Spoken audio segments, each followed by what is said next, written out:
Hello students, कैसे हैं आप लोग। अभी हम लोग न्यू चैप्टर स्टार्ट कर रहे हैं केमिस्ट्री का चैप्टर नंबर 2, जिसका नाम है एसिड्स बेस एंड सॉल्ट्स। ये चैप्टर स्टार्ट कर रहे हैं, तो ये हमारा फर्स्ट वीडियो है। तो इसमें हम लोग अभी पढ़ेंगे 3 टॉपिक के बारे में, एसिड, बेसेज एंड सॉल्ट्स। यानी एसिड के बारे में पढ़ेंगे, एसिड का केमिकल और फिजिकल प्रॉपर्टी, बेस का केमिकल फिजिकल प्रॉपर्टी, सॉल्ट्स का केमिकल और फिजिकल प्रॉपर्टी क्या होता है उसके बारे में पढ़ेंगे। और उसके बाद कुछ सॉल्ट्स के बारे में हम लोग पढ़ेंगे, जैसे कि आपको है कि आपको नाम सोडियम हाइड्रोक्साइड, ठीक है, sodium hydroxide that means caustic soda, washing soda, plaster of Paris, baking soda, ये सब के बारे में हम लोग पढ़ेंगे इस चैप्टर में। ठीक है, तो चलिए अब हम जल्दी से स्टार्ट करते हैं चैप्टर। तो देखिए 9th क्लास में आप लोग पढ़े थे, जिसका नाम था क्या, मैटर इन आवर सराउंडिंग। ठीक है, इस चैप्टर में हम लोग पढ़े थे, मैटर चैप्टर स्टार्ट किए थे, और सेकेंड चैप्टर में 9th में पढ़े थे कि is matter around us pure. उसमें आप पढ़े थे क्या कि मैटर जो होता है वो 2 पार्ट में डिवाइड किया गया है, एक प्योर सब्सटेंस और मिक्सचर। याद होगा कि मैटर को 2 पार्ट्स में डिवाइड किए थे उस चैप्टर में हम लोग, एक था प्योर सब्सटेंस और एक था मिक्सचर। प्योर सब्सटेंस भी 2 टाइप का होता है, एक एलिमेंट होता है, दूसरा होता है क्या, कंपाउंड। उसी तरह मिक्सचर आपको 2 टाइप का होता है, एक होता है होमोजेनियस मिक्सचर और एक होता है क्या, हेटेरोजेनियस मिक्सचर। और उसके बाद फिर क्या पढ़े थे हम लोग, कोलोलाइट्स के बारे में पढ़े थे, और सस्पेंशन, ये हेटेरोजेनियस मिक्सचर में आता है। और कंपाउंड्स हम लोग यहीं तक पढ़े थे, इसके आगे हम लोग नहीं पढ़े थे 9th क्लास में। 9th क्लास में हम लोग यहाँ तक पढ़े थे। लेकिन अब हम लोग को क्या करना है कि इस चैप्टर में हम लोग को क्या पढ़ना है एक्स्ट्रा। तो हम लोग 9th क्लास तक कंपाउंड्स तक पढ़े थे, लेकिन कंपाउंड्स के टाइप के बारे में नहीं पढ़े थे। तो देखिए आज हम लोग इस चैप्टर में पढ़ेंगे कि कंपाउंड्स के केमिकल प्रॉपर्टी के हिसाब से कंपाउंड को 3 पार्ट में डिवाइड किया गया है। एक है एसिड, दूसरा है बेस और तीसरा है क्या, सॉल्ट। ठीक है, ये पूरा फिगर इसलिए बनाया है क्योंकि आपको 9th क्लास का भी रिवीजन हो जाए। तो आपको मैटर के प्योर सब्सटेंस को 2 पार्ट में बांटा गया है, एक एलिमेंट और कंपाउंड। और कंपाउंड्स को भी फर्दर 2 पार्ट में बांटा गया है, एक है क्या आपका एसिड, सेकेंड है बेस और थर्ड है क्या, सॉल्ट। तो इस बार हम लोग इस चैप्टर में मेन पढ़ेंगे कंपाउंड्स के टाइप्स के बारे में। तो केमिकल प्रॉपर्टी ऑफ कंपाउंड के हिसाब से 3 पार्ट में बांटा गया, एसिड, बेस एंड सॉल्ट। ये 3 टॉपिक हम इस चैप्टर में डिस्कस करेंगे। ठीक है, अब देखिए इस चैप्टर में ये टॉपिक डिस्कस करते हैं हम लोग, उसके पहले सबसे पहले हम लोग स्टार्ट करेंगे क्या, जानना कि आखिर यहाँ पे इंडिकेटर कितने टाइप के होते हैं और इंडिकेटर होता क्या है। तो अभी हम लोग पहले समझेंगे कि इंडिकेटर क्या होता है। तो आप लोग ऑलरेडी जानते हैं इंडिकेटर क्या होता है। इंडिकेटर वो चीज़ होता है जो कि बताता है कि आपको कोई भी चीज़ एसिडिक है, बेसिक है या फिर न्यूट्रल है। देखिए दुनिया में कोई भी कंपाउंड या तो 3 चीज़ हो सकता है, या तो वो एसिडिक नेचर का होगा, या बेसिक नेचर का होगा, या फिर वो न्यूट्रल होगा। न्यूट्रल कहने का मतलब है क्या, ना ही वो एसिडिक हो और ना ही बेसिक हो। ठीक है, समझ में आ रहा है। तो दुनिया में कोई भी कंपाउंड 3 टाइप का होगा, एसिड, बेस और सॉल्ट, ये 3 टाइप का होगा। ठीक है, तो इंडिकेटर क्या बताते हैं, इंडिकेटर अब बताता है क्या कि कोई भी कंपाउंड वो एसिड नेचर का है, कि बेसिक नेचर का है, कि सॉल्टी नेचर का है, मतलब सॉल्ट प्रॉपर्टी का है। ये चीज़ आपको इंडिकेटर बताता है। ठीक है, तो आप जैसे कि आप देखिए, आप बोलिएगा सर एसिड जो होता है वो एसिड का कैसा होता है, सावर टेस्ट होता है, खट्टा होता है एसिड। और बेस जो होता है बीटर टेस्ट होता है, यानी वो कड़वा होता है। तो आप बोले सर हम एसिड और बेस को ऐसे भी तो नाप सकते हैं। एसिड को अगर हम अपने टंग यानी जीभ पे रख के देखेंगे, अगर वो मुंह में रखेंगे उसको, एसिड को खट्टा होगा तो बोलेंगे वो एसिड है, अगर कड़वा होगा तो बोलेंगे बेस है। आप ऐसे बिल्कुल नाप सकते हैं एसिड और बेस को। अगर एसिड को आप मुंह में रखते हैं, खट्टा लगता है तो वो एसिड है, और कड़वा लगता है तो बेस है आपको। ठीक है, ऐसे नाप सकते हैं। लेकिन कहीं कहीं ऐसा भी एसिड होता है जिसका स्ट्रेंथ बहुत हाई होता है। बहुत हाई स्ट्रेंथ कहने का मतलब है क्या, कि अगर उसको आप मुंह में रखिएगा तो वो जहाँ मुंह के कहीं भी रखिए वो जला देगा उस चीज़ को, है कि नहीं। तो इससे हम लोग को हमारे बॉडी पे बैड इफेक्ट इसका पड़ सकता है। इसीलिए हम लोग जो होता है टेस्ट करके कभी भी एसिड और बेस को हम लोग नहीं पहचान सकते हैं। तो टेस्ट करके या स्मेल करके एसिड और बेस को पहचानना ये बहुत ही ख़राब तरीका है। इससे हम लोग इसको यूज नहीं कर सकते हैं। इसको यूज करेंगे तो हमारे बॉडी पे बैड इफेक्ट इसका पड़ सकता है। तो इसीलिए आपको इंडिकेटर बनाया गया है जो कि आपको टेस्ट करता है कोई भी चीज़ एसिड है या बेसिक नेचर का है कोई भी सब्सटेंस। ठीक है, तो मेन इंडिकेटर आपको होता है, 3 तरह का इंडिकेटर हम लोग को मेन जानना है। ठीक है, इंडिकेटर 3 तरह का इंडिकेटर है वो हम लोग को जानना है। तो देखिए यहाँ पे इंडिकेटर ना लिखा हुआ है और ये जो आपको है इसका नेचुरल इसका कलर क्या होता है, यानी इसका नेचुरल कलर इसका क्या होता है, और जब इसको अगर हम एसिड में डालते हैं तब उसका कलर कौन सा नया कलर आता है, और उसी को अगर हम बेस में डालते हैं तो कौन सा कलर आता है, ये चीज़ हम लोग को यहाँ पे जानना है। तो ये जो टेबल है आपको अच्छे से रट लेना है। ठीक है, इस टेबल को पहले समझाते हैं फिर डिटेल में बात करेंगे। पहला आता है लिटमस। लिटमस को आप ऑलरेडी बहुत दिनों से पढ़ते आ रहे हैं, अब जानते हैं 87th 8 से ही आप लिटमस के बारे में जानते होंगे। लिटमस जो होता है उसका नेचुरल कलर जो होता है पर्पल कलर का होता है। ठीक है, पर्पल कलर का होता है लिटमस होता है, उसका नेचुरल कलर आपको पर्पल होता है।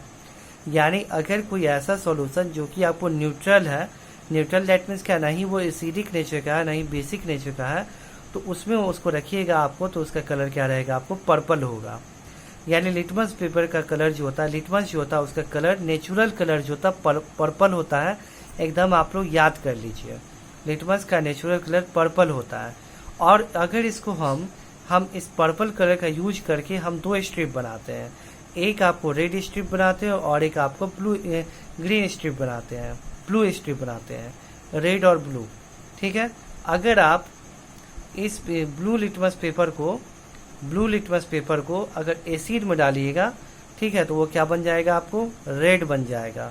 ध्यान सुनिएगा, ये पहले आप देख लिए लिटमस का नेचुरल कलर जो होता है पर्पल कलर का होता है, और अगर ये लिटमस पेपर को इस पर्पल कलर को हम 2 पार्ट में 2 तरीके से 2 मतलब स्ट्रिप में इसको हम कन्वर्ट कर देते हैं, एक ब्लू स्ट्रिप और एक रेड स्ट्रिप।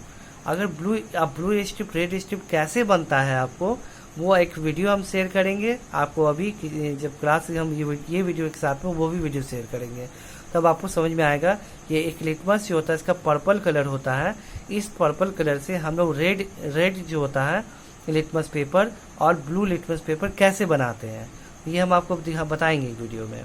ठीक है, पहले ये ध्यान रखिए, इस पर्पल जो होता है इससे हम 2 स्ट्रिप बनाते हैं, एक स्ट्रिप जो होता है रेड स्ट्रिप बनाते हैं और सेकेंड आपको ब्लू स्ट्रिप बनाते हैं।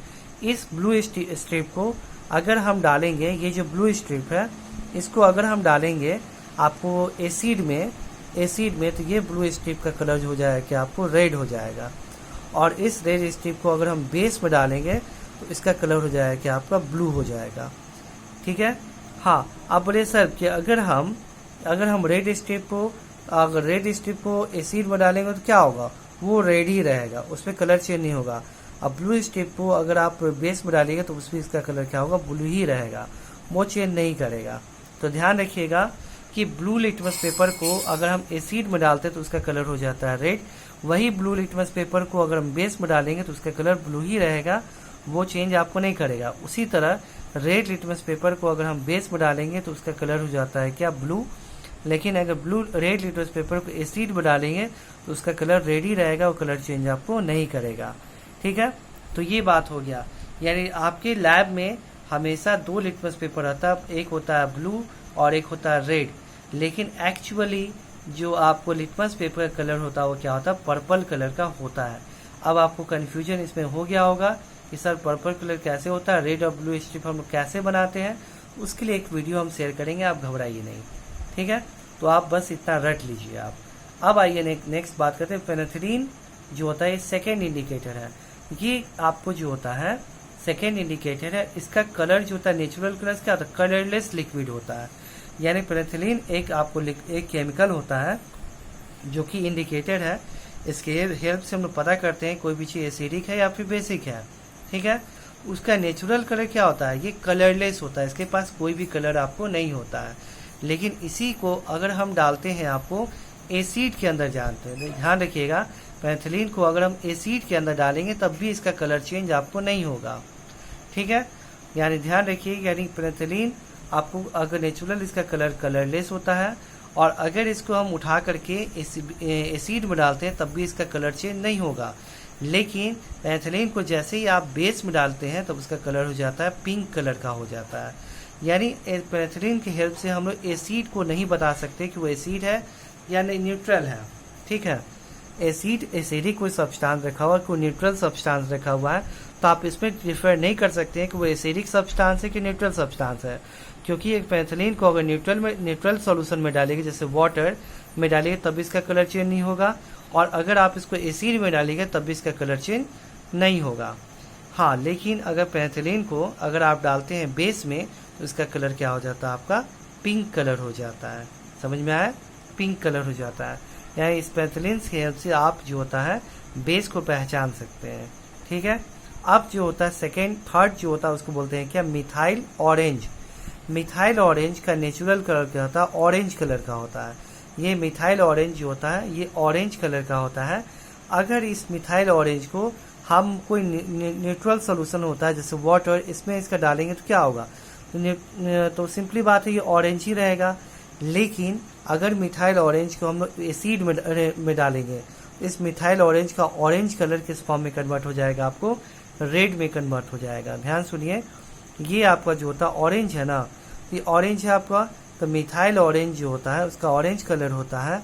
लेकिन अगर इसको हम इसको एसिड में डालेंगे तो इसका कलर हो जाएगा रेड, और अगर इसको हम बेस में डालेंगे तो इसका कलर हो जाएगा क्या, आपका येलो कलर का हो जाएगा।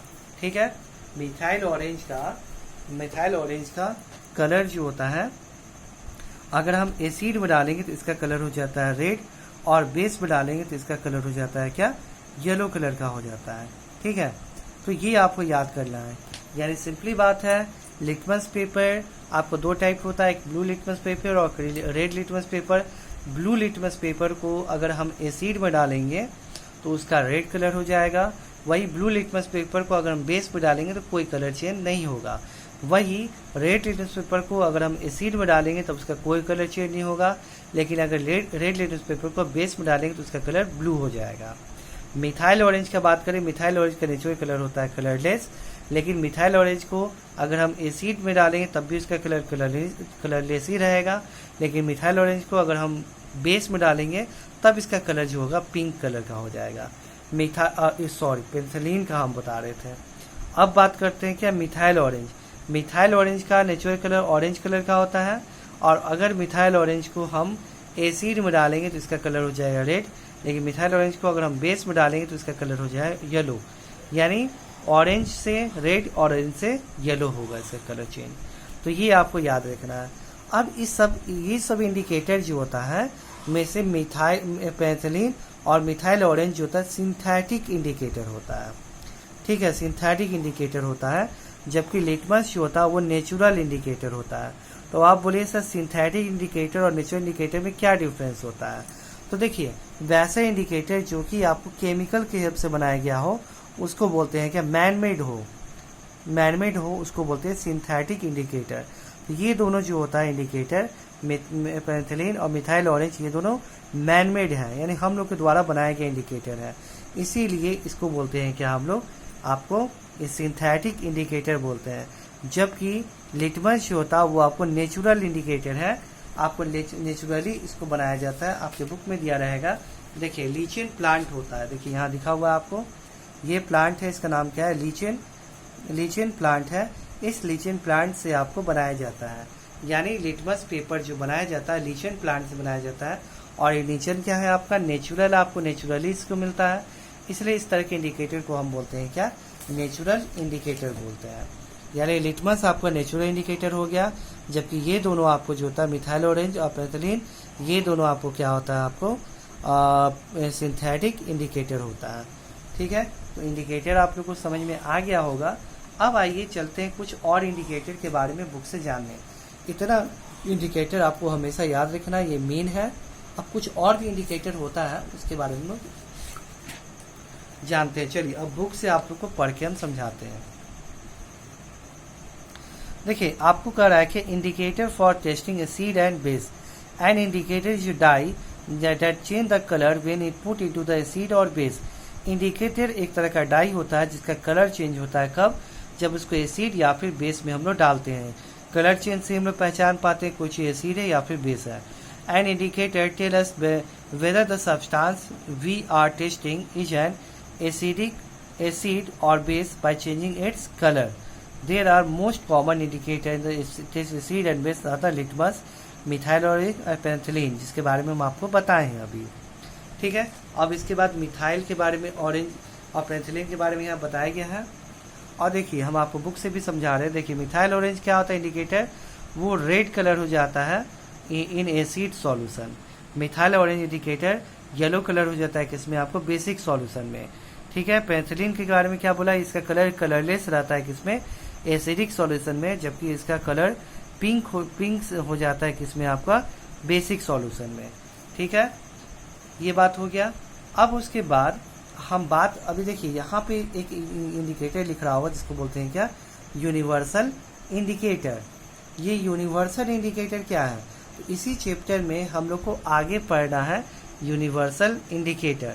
तो पहले थोड़ा सा यूनिवर्सल इंडिकेटर के बारे में हम आपको इंट्रोडक्शन दे देते हैं। यूनिवर्सल इंडिकेटर होता क्या है। देखिए हम ये 3 इंडिकेटर पढ़े हैं आपको, लिटमस, पेनिसिलिन और मिथाइल ऑरेंज। ये तीनों क्या बताता है, ये तीनों सिर्फ ये बता सकता है कि कोई भी सॉल्यूशन एसिड है या फिर बेस है, ये बता सकता है। लेकिन वो कितना स्ट्रेंथ का एसिड है, मतलब कितना ज़्यादा उसका जो होता है स्ट्रेंथ है, वो स्ट्रेंथ को नहीं बता पाता है। ठीक है, स्ट्रेंथ को नहीं बता पाता है आपको। लेकिन आपको जो होता है यूनिवर्सल इंडिकेटर एक सिंगल इंडिकेटर होता है जो कि बता सकता है कोई भी सॉल्यूशन एसिडिक है या बेसिक है, और साथ में कितना ज़्यादा एसिडिक है और कितना ज़्यादा बेसिक है, ये भी चीज़ आपको यूनिवर्सल इंडिकेटर बताता है। यानी जनरल इंडिकेटर सिर्फ ये बताता है कि कोई भी सॉल्यूशन एसिडिक है या बेसिक है, लेकिन यूनिवर्सल इंडिकेटर ये बताता है कि वो सॉल्यूशन एसिडिक है या बेसिक है, और साथ में ये भी बताता है कि कितना ज़्यादा कोई सॉल्यूशन एसिडिक है और कितना ज़्यादा कोई सॉल्यूशन बेसिक है। ये भी यानी एसिड और बेस के स्ट्रेंथ को भी बताता है। ठीक है, और उसके बाद आप देखिए बुक से आपको समझा रहे हैं हम। यहाँ क्या लिख रहा है, देखिए पेज नंबर 54 में लिख रहा है, turmeric is also indicator. Turmeric यानी आपके घर में जो हल्दी पाउडर होता है वो भी इंडिकेटर होता है। ठीक है ना, वो भी इंडिकेटर होता है।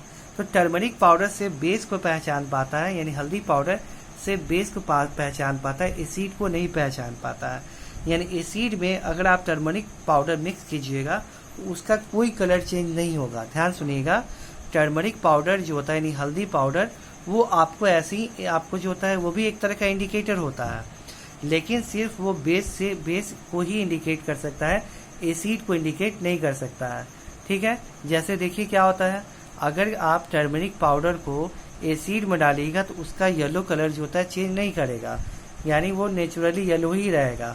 लेकिन अगर आप टर्मरिक पाउडर को बेस में डालिएगा उसका कलर फट से हो जाएगा, क्या रेड हो जाता है। यानी टर्मरिक पाउडर से आप पहचान सकते हैं कोई सॉल्यूशन बेसिक है या फिर नहीं है। अगर आपको टर्मरिक पाउडर उस सॉल्यूशन में डालें और उसका कलर अगर रेड हो गया तो आप समझिएगा कि वो जो होता है क्या है आपका, वो आपको सॉल्यूशन बेसिक नेचर का है। जैसे आप डेली लाइफ एग्जांपल बताते हैं, जैसे सर्फ, साबुन, ये सब क्या होता है आपका, ये सब भी बेसिक नेचर का होता है। ठीक है, सर्फ, साबुन जो आप घर में यूज करते हैं कपड़े को धोने के लिए, वो सब भी बेसिक नेचर का होता है। ठीक है, तो आप अगर मान लेते हैं कि कहीं आपके खाना आप खा रहे हैं और आपके शर्ट पे हल्दी गिर गया, हल्दी वाला खाना गिर गया, तो आपके शर्ट पे हल्दी गिर गया तो आप उसको साफ़ करने गए। ठीक है, आप अगर हल्दी को साफ़ करते हैं साबुन में, तो आप जैसे ही कपड़े को पहले वो आपको पीला दिख रहा है, जैसे ही आप सर्फ में डुबाइएगा वो फट से रेड कलर का हो जाएगा। ठीक है, रेड कलर का हो जाएगा। तो आप सोचिए कि उसका कलर था येलो, तुरंत रेड कैसे हो गया कपड़ा आपका। रेड इसीलिए हो गया क्योंकि सर्फ और साबुन वो किसका नेचर का होता है, बेसिक नेचर का होता है, और टर्मरिक के कांटेक्ट में आया तो उसका कलर क्या हो जाएगा, सिंपली रेड हो जाएगा। ठीक है, तो ये बात होता है। यानी आपको टर्मरिक पाउडर एक नेचुरल इंडिकेटर है जिसका काम जो कि आपको बेस को पहचानता है। अगर इसको टर्मरिक पाउडर के बेस में डालेंगे तो उसका कलर रेड हो जाता है। ठीक है, उसके बाद देखिए नेक्स्ट आपको ओल फैक्ट्री इंडिकेटर। अब ये ओल फैक्ट्री इंडिकेटर क्या होता है। ठीक है, अब नेक्स्ट इंडिकेटर इसका नाम क्या है, ओल फैक्ट्री इंडिकेटर। आखिर ये ओल फैक्ट्री इंडिकेटर होता क्या है। देखिए ओल फैक्ट्री इंडिकेटर क्या होता है, एक तरह का इंडिकेटर होता है जिसको हम स्मेल से पहचानते हैं। ठीक है, ओल फैक्ट्री का ओल फैक्ट्री का मतलब होता है related to sense of smell. Olfactory का मतलब होता है क्या, बुक में देखिए लिखा हुआ है, पेज नंबर 54 है। ओल फैक्ट्री का मतलब होता है related to sense of smell, यानी ओल फैक्ट्री एक वैसा कोई भी इंडिकेटर जो कि स्मेल से हम एसिड या बेस को पहचान सकते हैं, उसको हम बोलते हैं ओल फैक्ट्री इंडिकेटर। लेकिन ध्यान रहे कि हम ओल फैक्ट्री की हेल्प से सिर्फ बेस को ही पहचान पाते हैं, एसिड को पहचान नहीं पाते हैं। इसमें देखिए ओल फैक्ट्री क्या हो सकता है, जैसे कि आपको दो substance whose smell changes in acid और basic solution are called olfactory indicator. यानी वैसा सब्सटेंस जिसका एसिडिक और बेसिक सॉल्यूशन में डालने पे उसका स्मेल चेंज हो, उसको बोलते हैं क्या, ओल फैक्ट्री इंडिकेटर बोलते हैं। जैसे कि क्या है एग्जाम्पल समझ में आएगा आपको, ठीक है। देखिए कैसे होता है, ठीक है ना। देखिए वेनिला एक्सट्रैक्ट और ओल फैक्ट्री इंडिकेटर। वेनिला जो आप लोग खाते हैं आइसक्रीम इस सब में, वो सब क्या होता है, ओल फैक्ट्री इंडिकेटर होता है। तो पहले हम ओनियन यानी प्याज जो हम लोग खाते हैं वो भी क्या है आपका ओल फैक्ट्री इंडिकेटर है।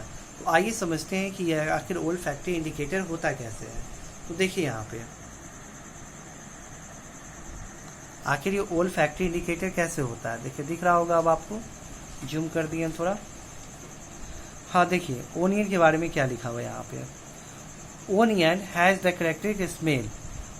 यानी प्याज के पास में एक प्रॉपर स्मेल होता है कि नहीं, एक प्रॉपर स्मेल होता है।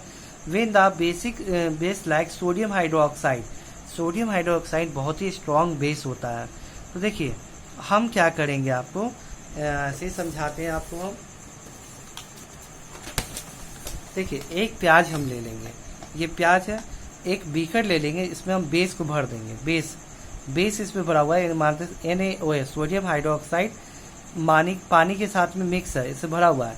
इसमें हम जैसे ही प्याज को डालेंगे, प्याज का टुकड़ा इसके अंदर डाल दिए, तो आप जानते हैं पहले प्याज का एक प्रॉपर स्मेल होता है कि नहीं, प्याज का स्मेल होता है। आप जैसे ही डालिएगा इसमें, आप इस सोडियम हाइड्रोक्साइड जो होता है यानी ये बेस होता है, बहुत ही स्ट्रॉन्ग बेस होता है। इसके अंदर जैसे ही आप डालिएगा तो क्या होगा, इस डाल करके जब इस प्याज को आप बाहर निकालिएगा और तब इसको स्मेल कीजिएगा तो प्याज का स्मेल इसके अंदर से गायब हो जाता है। यानी वैसा सॉल्यूशन जो कि प्याज उसमें डालने पे प्याज का स्मेल गायब हो जाए, डेट मीन्स वो क्या है आपका, वो सॉल्यूशन बेसिक नेचर का है, ठीक है। यानी बेस का पता हम लगा सकते हैं प्याज से। अगर प्याज को हम डालते हैं क्या, किसी बेसिक सॉल्यूशन में डालते हैं, तो प्याज का स्मेल गायब हो जाता है। इससे पता चल जाता है कि वो सॉल्यूशन जो होता है वो बेस है। उसी तरह यदि कोई सॉल्यूशन ये इसी प्याज को अगर आप एसिड में डालिए, जैसे कि फॉर एग्जांपल ये HCl वाटर में HCl मिक्स है, इसके अंदर डालिए, ठीक है। डालने के बाद प्याज को आप निकालिए, प्याज को निकालिए तो इसका स्मेल जो होता है वो आपको गायब नहीं होगा, ठीक है, स्मेल इसका रहेगा ही। यानी एसिड जो होता है, एसिड ये जो आपको प्याज होता है ओनियन का स्मेल चेंज नहीं कर पाता है, जबकि बेस ओनियन का स्मेल का लॉस हो जाता है, चेंज नहीं मतलब स्मेल लॉस हो जाता है, ओनियन का स्मेल गायब हो जाता है बेस में। तो ओनियन से हम पता कर सकते हैं प्याज से कि कोई भी चीज़ एसिडिक या बेसिक है या नहीं है। एसिडिक तो नहीं पता कर सकते हैं, उसका स्मेल गायब नहीं होता है एसिड में। उसी तरह जस्ट लाइक आपको वेनिला होता है, वेनिला में क्या होता है, सेम चीज़ होता है कि बेस इसको भी अगर हम बेस में डालेंगे जैसे सोडियम हाइड्रोक्साइड सॉल्यूशन में, तो इसमें क्या होगा, can not detect the smell, तो वेनिला का स्मेल जो होता है उसमें गायब हो जाता है। अगर वही चीज़ हम याद कर लेंगे, जैसे कि यही सेम चीज़ है आपको हम सोडियम हाइड्रोक्साइड ले लिए जो कि बेसिक नेचर का है, इसमें वेनिला हम डाल देंगे। जैसे वेनिला डालेंगे उसका स्मेल क्या हो जाएगा, वेनिला का स्मेल जो होता है गायब हो जाता है, ठीक है, वेनिला का जो स्मेल होता है गायब हो जाता है। लेकिन वही अगर हम एसिड में वेनिला को डालें उसका स्मेल गायब नहीं होता है। यानी वेनिला से डालने से वेनिला से हम पता कर सकते हैं कोई भी चीज़ सॉल्यूशन बेसिक है या नहीं है। अगर वेनिला को किसी सॉल्यूशन में डाले और उसका कलर जो स्मेल होता है वो चेंज हो गया, मतलब कि स्मेल लेस हो गया वो, तो हम समझ जाएंगे कि वो सॉल्यूशन बेसिक नेचर का है, ठीक है। इसके हेल्प से भी हम लोग पता कर सकते हैं कोई भी चीज़ सॉल्यूशन एसिडिक है या बेसिक है। इन ओल फैक्ट्री जो होता है वो रिलेटेड टू स्मेल होता है, और स्मेल के हिसाब से पता कर सकते हैं कि कोई भी सॉल्यूशन एसिडिक है या बेसिक है, ठीक है। अब आप आइए, नेक्स्ट बात है क्या कि टाइप्स ऑफ एसिड। पहले हम बात करेंगे टाइप्स ऑफ एसिड। आखिर एसिड कितने टाइप के होते हैं, ठीक है। नेक्स्ट है topic types of acid. Acid कितने टाइप के होते हैं, देखिए टाइप्स ऑफ एसिड कितने टाइप के होते हैं। तो देखिए नेचुरली ऑकरेंस के हिसाब से, ऑकरेंस के नेचुरल ऑकरेंस के हिसाब से एसिड दो टाइप का होता है। एक होता है क्या आपको, एक होता है ये ऑर्गेनिक एसिड होता है, और एक होता है क्या मिनरल और इनऑर्गेनिक एसिड। नेचर के हिसाब से एसिड जो होता है दो टाइप का होता है। एक होता है क्या ऑर्गेनिक एसिड, और एक होता है क्या मिनरल एसिड, मिनरल या फिर इनऑर्गेनिक एसिड। तो आखिर दोनों में क्या डिफरेंस होता है, में ऑर्गेनिक एसिड और मिनरल या इनऑर्गेनिक एसिड क्या होता है। देखिए ऑर्गेनिक एसिड वैसा एसिड, ध्यान सुनिए, ऑर्गेनिक एसिड क्या होता है, वैसा एसिड जो हमको नेचुरली मिलता है, नेचर से मिलता है डायरेक्टली, जिसको लैब में हम लोग नहीं बनाते हैं। वैसा एसिड जो हमको नेचुरली मिलता है उस तरह के एसिड को बोलते हैं क्या ऑर्गेनिक एसिड बोलते हैं, ठीक है। यानी वैसा एसिड जो हम लोग को लैब में नहीं मिलता, जिसको हम लोग नेचुरली बनाते हैं, उस तरह के एसिड को बोलते हैं क्या ऑर्गेनिक एसिड बोलते हैं, ठीक है। और मिनरल एसिड कैसे बोलते हैं, मिनरल एसिड उस एसिड को बोलते हैं जिसको हम लोग लैब में बनाते हैं, ठीक है। लैब में मैनमेड एसिड है, ये नेचुरली मिलता है, ये आपको नेचुरली ऑकरेंस होता है, जबकि ये होता है मैन मेड होता है, इसको हम लोग खुद से बनाते हैं, ठीक है। तो वैसा एसिड जो कि हम खुद से बनाते हैं उसको बोलते हैं मिनरल एसिड या फिर इनऑर्गेनिक एसिड बोलते हैं, ठीक है। और जैसे और ऑर्गेनिक एसिड कैसे बोलते हैं, वैसा एसिड जो कि हम लोग जो होता है खुद से नहीं बनाते हैं, जो हमको नेचुरली मिलता है, जैसे फ्रूट्स में होता है, बहुत सारे फ्रूट्स में, फल में मिलता है, बहुत सारे जगह आपको नेचुरली बहुत सारी चीज़ के अंदर मिलता है, उसको बोलते हैं क्या नेचुरल एसिड बोलते हैं, ठीक है। जैसे कि नेचुरल एसिड में क्या होगा एसिटिक एसिड, टाइट्रिक एसिड और बहुत सारे एसिड जो होता है वो क्या होता है नेचुरल एसिड होता है। आपका ऑर्गेनिक एसिड में इनऑर्गेनिक एसिड क्या होता है हाइड्रोक्लोरिक एसिड, सल्फ्यूरिक एसिड, ये सब क्या हो गया आपका, ये सब लोग खुद से लैब में बनाते हैं, इसलिए इस तरह के एसिड को बोलते हैं क्या मिनरल एसिड बोलते हैं या फिर इनऑर्गेनिक एसिड। तो इस दोनों एसिड में डिफरेंस समझ में आ गया होगा। अब हम बताते हैं ऑर्गेनिक एसिड जो होता है ना, इसका स्ट्रेंथ बहुत कम होता है, यानी वैसा एसिड जो नेचुरली मिलता है उसको बोलते हैं ऑर्गेनिक एसिड, और इसका स्ट्रेंथ बहुत कम होता है, इसको आसानी से हम लोग खा भी सकते हैं, कोई प्रॉब्लम नहीं होता है। लेकिन मिनरल एसिड में दिक्कत क्या होता है, मिनरल एसिड या फिर इनऑर्गेनिक एसिड जो होता है वो मैनमेड होता है, और उसको हम लोग बहुत, इसका स्ट्रेंथ बहुत हाई होता है, स्ट्रेंथ बहुत हाई होता है, इसलिए इसका यूज हम लोग जनरली केमिकल प्रोसेस में यूज करते हैं। हम इसका डेली एक्टिविटी में इसका यूज हम लोग नहीं कर पाते हैं, इसको हम लोग कभी खा नहीं सकते हैं, अगर खाएंगे तो हम लोग डेथ भी हो सकता है, ठीक है। तो वैसा एसिड जो इसका स्ट्रेंथ बहुत हाई होता है वो आपको इनऑर्गेनिक एसिड होता है, जिसका स्ट्रेंथ कम होता है वो जनरली ऑर्गेनिक एसिड होता है। तो आइए कुछ ऑर्गेनिक एसिड और मिनरल एसिड के बारे में हम एग्जाम्पल बुक से देख लेते हैं, ठीक है।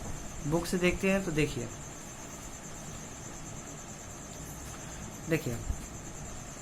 द एसिड, देखिए बुक में आपको लिखा हुआ है the acid present in plant material and animals are called organic acid. यानी वैसा एसिड जो कि प्लांट से या फिर एनिमल, यानी कहने का मतलब है नेचुरली मिले, उस तरह के एसिड को बोलते हैं क्या ऑर्गेनिक एसिड बोलते हैं। Organic acid occurring acid, some of the organic acid are, देखिए और कौन कौन सा एसिडिक एसिड होता है, साइट्रिक एसिड होता है, लैटिक एसिड हुआ, टैट्रिक एसिड हो गया, एक्जोलिक एसिड हो गया, फॉर्मिक एसिड हो गया, ये सब क्या होता है नेचुरल एसिड होता है। ये सब नेचुरली हम लोग को मिलता है प्लांट्स और एनिमल्स से, यानी नेचर से मिलता है। ये जो होता है ये आपको ऑर्गेनिक एसिड कहाँ कहाँ पाया जाता है, जैसे देखिए acetic acid found in vinegar, यानी सिरका जो चाउमीन सब में सिरका डाला जाता है विनेगर, इसमें एसिटिक एसिड होता है। उस साइट्रिक एसिड कहाँ पाया जाता है आपको? साइट्रिक एसिड जो होता है फ्रूट में पाया जाता है, जैसे कि आपको एग्जांपल हो गया लेमन जूस, ऑरेंज जूस, ये सब में साइट्रिक एसिड पाया जाता है। ये सब हम आपको पूछेंगे, आप सबको याद रखना है कि कौन सा एसिड कहाँ पाया जाता है। ठीक है, बुक में आपको दिया हुआ है। तो देखिए साइट्रिक एसिड आपको लेमन जूस, ऑरेंज में पाया जाता है। फिर लैक्टिक एसिड कहाँ पाया जाता है आपको? सावर मिल्क में आपको, यानी जो मिल्क आप या फिर कर्ड दही में आपको लैक्टिक एसिड पाया जाता है, या फिर दूध फट जाता है उसमें लैक्टिक एसिड पाया जाता है।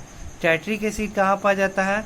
ये टर्माइन और ग्रेप अनरिप्ड ग्रेप्स, यानी बिना पका हुआ जो अंगूर होता है, खट्टा अंगूर, ठीक है, उसमें पाया जाता है। एक्जेलिक एसिड आपको टोमेटो यानी इसमें टमाटर में पाया जाता है। और फॉर्मिक एसिड जो होता है वो आपको प्रेजेंट इन, ठीक है, ये एंट यानी चींटी में पाया जाता है। चींटी आपको डंक मारता है तो बहुत दर्द होता है ना, क्यों? क्योंकि वो आपके बॉडी में एसिड को इंजेक्ट कर देता है, इसी कारण दर्द होता है। तो ये सब जो होता है नेचुरल एसिड आपको हो गया, ये सब हम लोग नेचर से मिलता है, प्लांट और एनिमल से, तो इसको बोलते हैं नेचुरल एसिड। तो कौन सा एसिड किस प्लांट में मिलता है, कैसे मिलता है, वो आप लोग याद कर लीजिएगा। अब नेक्स्ट है क्या? Acid prepared from the minerals of earth is called mineral acid, यानी ये एक मैनमेड एसिड है। वैसा एसिड जो कि मिनरल्स से हम लोग बनाते हैं, खुद से बनाते हैं, उस तरह के एसिड को बोलते हैं क्या? मैनमेड एसिड बोलते हैं, जिसका नाम है क्या? Hydrochloric acid, sulphuric acid, nitric acid, ये सब जो होता है मैन मेड एसिड है। यानी ऑकरेंस के हिसाब से एसिड दो टाइप का होता है, एक हो गया क्या आपका ऑर्गेनिक एसिड, और एक होता है इनऑर्गेनिक या फिर मिनरल एसिड होता है। ठीक है, और इसका एग्जाम्पल समझ में आ गया होगा। अब बात करते हैं स्ट्रेंथ के हिसाब से। स्ट्रेंथ के हिसाब से ये तो आपको हो गया ऑकरेंस के हिसाब से। नेक्स्ट है स्ट्रेंथ के हिसाब से एसिड जो होता है दो टाइप का होता है, ये नेचर ऑकरेंस के हिसाब से। अब नेक्स्ट है स्ट्रेंथ के हिसाब से एसिड दो टाइप का होता है। एक होता है क्या आपको, फर्स्ट होता है क्या आपको ये स्ट्रॉन्ग एसिड, और सेकेंड होता है क्या आपका वीक एसिड होता है। ठीक है, वीक एसिड। देखिए वीक एसिड, तो स्ट्रॉन्ग एसिड किसे बोलेंगे, वीक एसिड किसे बोलेंगे? वैसा एसिड जिसका स्ट्रेंथ बहुत हाई हो उसको बोलते हैं क्या? स्ट्रॉन्ग एसिड बोलते हैं। देखिए एसिड में क्या होता है, एसिड हम आपको एक कॉन्सेप्ट बताते हैं। आर्हीनियस थ्योरी के अनुसार हम लोग को 10th में आर्हीनियस थ्योरी के अकॉर्डिंग पढ़ना है। तो अकॉर्डिंग टू आर्हीनियस थ्योरी जो भी सब्सटेंस जो वाटर में डिजॉल्व करने के कारण H+ आयन रिलीज करता है उसको हम बोलते हैं क्या? एसिड बोलते हैं। ध्यान देखिए, ये चीज आगे हम लोग पढ़ेंगे, सिर्फ अभी समझा रहे हैं कि वैसा कोई भी सब्सटेंस जिसको वाटर में डिजॉल्व करने पे अगर वो हाइड्रोजन H+ आयन रिलीज करता है तो उसको बोलते हैं एसिड, और ये H+ आयन वाटर के साथ मिक्स होकर के H3O+ फॉर्म करता है, यानी इसको बोलते हैं हाइड्रोनियम आयन बोलते हैं, हाइड्रोनियम आयन फॉर्म करता है। ठीक है, तो उसको हम बोलते हैं क्या? एसिड। इस सब के बारे में हम आगे बात करेंगे अभी, तो ध्यान से सुनिए कि वैसा सब्सटेंस जो वाटर के साथ डिजॉल्व करने पे H+ आयन रिलीज करता है उसको हम बोलते हैं एसिड। वो H+ आयन वाटर के साथ मिलकर के H3O+ फॉर्म कर देता है, इसको हम बोलते हैं एसिड। तो आपको स्ट्रॉन्ग एसिड कौन कहलाएगा, वीक एसिड कौन कहलाएगा? तो सिंपली बात है क्या, एसिड जो बहुत अपने काम को बहुत अच्छे से कर दे उसको बोलेंगे स्ट्रॉन्ग, जो अपने काम को अच्छे से नहीं करे उसको बोलेंगे वीक बोलेंगे। तो आपको ये जो आपको होता है स्ट्रॉन्ग एसिड किसे बोलेंगे, वीक एसिड किसे बोलेंगे? एसिड का काम क्या होता है? एसिड का काम होता है कि H+ आयन को रिलीज करना। वाटर में अगर उसको आप डिजॉल्व करें तो H+ आयन को रिलीज करना, ये एसिड का काम होता है। ठीक है, एसिड का काम होता है कि जब भी उसको वाटर में डिजॉल्व करें तो H+ आयन रिलीज करे, ये एसिड का काम होता है। ठीक है, तो जो अपने काम को बहुत अच्छे से करेगा वो आपको स्ट्रॉन्ग एसिड कहलाएगा, जो अच्छे से नहीं करेगा वो वीक एसिड कहलाएगा। तो देखिए स्ट्रॉन्ग एसिड में क्या होता है, स्ट्रॉन्ग एसिड क्या करता है, इसके पास जितना भी हाइड्रोजन एटम पाया जाता है वो सारे के सारे हाइड्रोजन एटम को H+ आयन के फॉर्म में वाटर के समय आपको रिलीज कर देता है, इसीलिए ये स्ट्रॉन्ग एसिड कहलाता है। जबकि वीक एसिड क्या करता है, ये अपने सारे हाइड्रोजन आयन को H+ के फॉर्म में रिलीज नहीं करता है, इसलिए ये कहलाता है क्या, वीक एसिड। यानी वैसा कोई भी एसिड जो आपको H+ आयन, आपको वाटर के अंदर में सारा का सारा H+ आयन, हाइड्रोजन एटम का आयन वाटर के अंदर में डिजॉल्व कर दे, उसको बोलते हैं क्या, स्ट्रॉन्ग एसिड। और जो नहीं करे इसको वीक एसिड। जैसे कि देखिए COOH,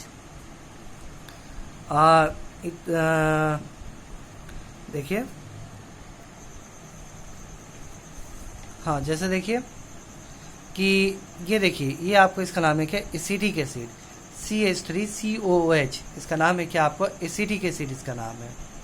ठीक है, तो ये जो एसिटिक एसिड यहाँ पे है, इसको अगर वाटर के साथ डिजॉल्व कराएंगे हम, तो इस एसिडिक एसिड में कितना हाइड्रोजन एटम, देखिए 3 1 4। लेकिन जब इसको वाटर के साथ रिलीज कर, हम वाटर के साथ डिजॉल्व करेंगे, तो सिर्फ ये वाला H है ना, सिर्फ यही H+ का फॉर्म में रिलीज करेगा। और ये 3 H+ आयन जो ये 3 हाइड्रोजन एटम है, वो अंदर ही रह जाएगा, ये आपको रिलीज नहीं कर पाता है। इसलिए ये कहलाता है कि आपको वीक एसिड। अब देखिए स्ट्रॉन्ग एसिड क्या होगा, जैसे H2SO4, जैसे इसको वाटर के अंदर में डिजॉल्व कराएंगे, ये दोनों के दोनों हाइड्रोजन जो होता है वो क्या होगा, H+ आयन के अंदर में रिलीज कर देगा। या इसके पास जितना भी हाइड्रोजन एटम है वो सबके सब वाटर के अंदर में डिजॉल्व कर देगा। इसलिए क्या कहलाता है, आपका स्ट्रॉन्ग एसिड कहलाता है। यानी वैसा एसिड जो कि अपने सारे के सारे H+ आयन को वाटर के अंदर डिजॉल्व करा दे, उसको बोलते हैं स्ट्रॉन्ग एसिड। जो पूरा का पूरा नहीं कर पाए वो वीक एसिड कहलाएगा। तो ये हो गया स्ट्रॉन्ग और वीक एसिड। तो स्ट्रेन के हिसाब से एसिड 2 टाइप पाया जाता है, एक होता है स्ट्रॉन्ग एसिड और एक होता है क्या आपका, वीक एसिड।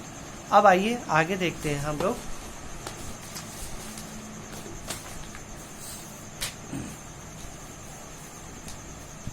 अब थर्ड है आपको क्या, कॉन्सेंट्रेशन के हिसाब से।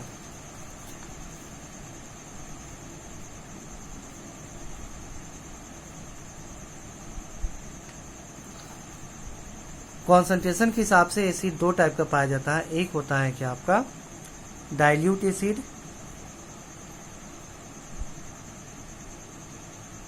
और एक होता है क्या, कॉन्सेंट्रेटेड एसिड।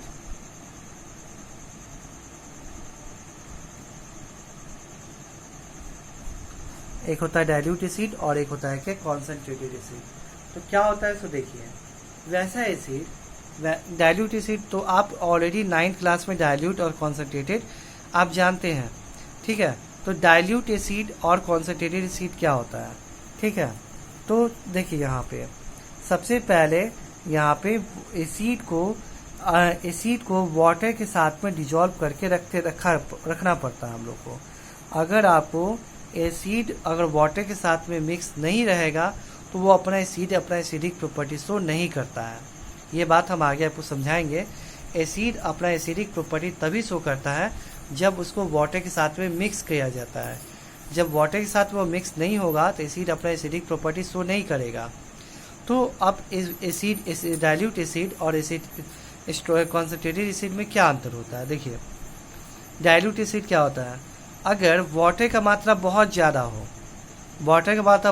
हो, उसमें एसिड जो होता है कम मात्रा में मिला हो, तो इस तरह के एसिड को बोलते हैं डाइल्यूट एसिड बोलते हैं।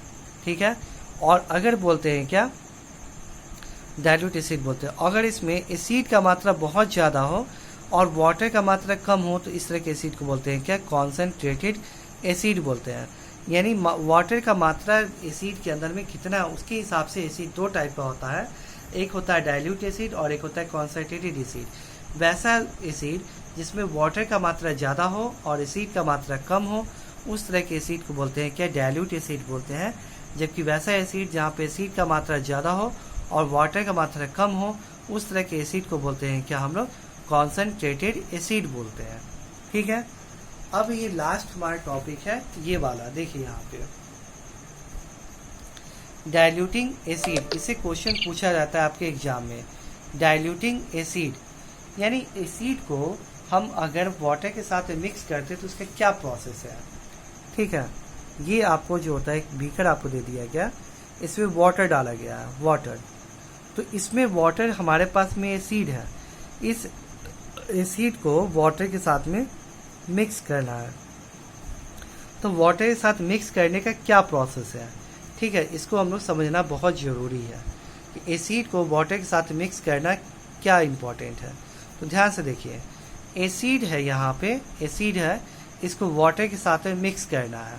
ठीक है, तो इसको क्या करना पड़ेगा हमको, तो एक बात ध्यान रखिए, आप जब लैब में आपको करना हो तो एसिड को वाटर में अगर मिक्स करना है तो हमेशा हम ड्रॉप वाइज मिक्स करते हैं। ठीक है, ड्रॉपर यूज करते हैं हम लोग, आपको ड्रॉपर, और एक एक बूंद करके वाटर के साथ में मिक्स करते हैं। एक साथ पूरा का पूरा एसिड हम लोग वाटर के अंदर मिक्स नहीं करते हैं। अब आप बोलिए सर ऐसा क्यों, पूरा का पूरा एसिड वाटर के साथ हम लोग मिक्स क्यों नहीं करते हैं, इसके पीछे क्या लॉजिक है। ठीक है, तो देखिए एसिड को वाटर के साथ में अगर हम डालते हैं तो ये आपका एक्सोथर्मिक नेचर का होता है। एसिड का वाटर के साथ मिक्स करना एक्सोथर्मिक नेचर का होता है। डेट मीन इस केस में बहुत ही large amount of heat release करता है। ठीक है, जब भी हम एसिड को वाटर के साथ मिक्स करेंगे तो large amount of heat release करेगा। उससे क्या होगा, घाटा क्या होगा, हीट रिलीज कर रहा है तो देखिए अगर हम इसमें ये पूरा का पूरा एसिड उठा के हम अगर वाटर के अंदर डाल दिए तो एक साथ बहुत हाई जो होता है यहाँ पे हीट डेवलप होगा क्योंकि हम बताए हैं एसिड का वाटर के साथ मिक्स करना क्या होता है, आपको एक्सोथर्मिक नेचर का होता है, बहुत लार्ज अमाउंट में हीट रिलीज करता है। और ये लार्ज अमाउंट में हीट आपको रिलीज करेगा, इससे क्या होगा, आपको लार्ज अमाउंट में हीट आपको रिलीज करने से क्या होता है कि ये जो आपको एसिड इसका वाटर जो मिक्सअप हुआ, ये एक्वस सॉल्यूशन बना एसिड और वाटर का, ये तो इसमें हीट आपको रिलीज हो गया। तो हीट क्या करेगा, इस एसिड और वाटर सॉल्यूशन को वेपर के फॉर्म में कन्वर्ट करेगा और ये वेपर के फॉर्म में ऊपर उड़ेगा। जैसे ही वेपर के फॉर्म में उड़ेगा, जो भी ये एक्सपेरिमेंट कर रहा है उसकी आई के ऊपर, आँख के ऊपर पड़ेगा। ये वेपर जो होता उड़ेगा उसकी आँख के ऊपर जाएगा, उसके सांस के थ्रू उसके अंदर जाएगा और उस आदमी को हार्म पहुँचाएगा, नुकसान पहुँचाएगा। और बहुत ज़्यादा हीट अगर आएगा हो सकता है बीकर ये फूट भी जाए।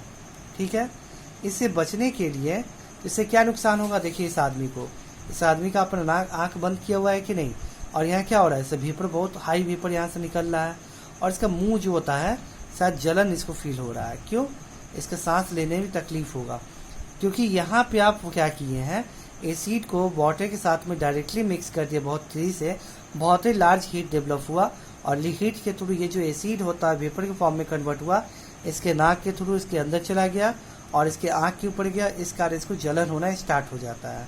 तो ये काम नहीं करना चाहिए। इसीलिए हम लोग को हमेशा वाटर में अगर जब भी एसिड को मिक्स करना हो तो हम ड्रॉप वाइज जो होता है उसमें मिक्स करते हैं। एक बूंद डालें तो वो क्या करेगा, वो तो एक बूंद डालें, थोड़ा सा हीट डेवलप हुआ और वो फिर से अपने आप को एडजस्ट कर लिया, फिर नेक्स्ट ड्रॉप डालें, हीट डेवलप हुआ, फिर से वो एडजस्ट कर लिया। तो ये प्रोसेस लगातार होते रहता है और इस कारण आपको ये नुकसान नहीं पहुंचाता है। ठीक है, इसीलिए डाइल्यूशन ऑफ हीट जो होता है, डाइल्यूशन ऑफ एसिड, वो हमेशा ध्यान रखना चाहिए कि जब भी वाटर में एसिड को मिलाएं तो ड्रॉप वाइज ही हमको मिलाना है। एग्जाम में ऑब्जेक्टिव क्वेश्चन पूछा जाता है, तो आप ध्यान रखिएगा। ठीक है, तो आज लगता है कि टॉपिक बहुत सारा हम लोग का कवर हो गया, वीडियो बहुत लंबा बन गया, तो आज के लिए बस इतना ही।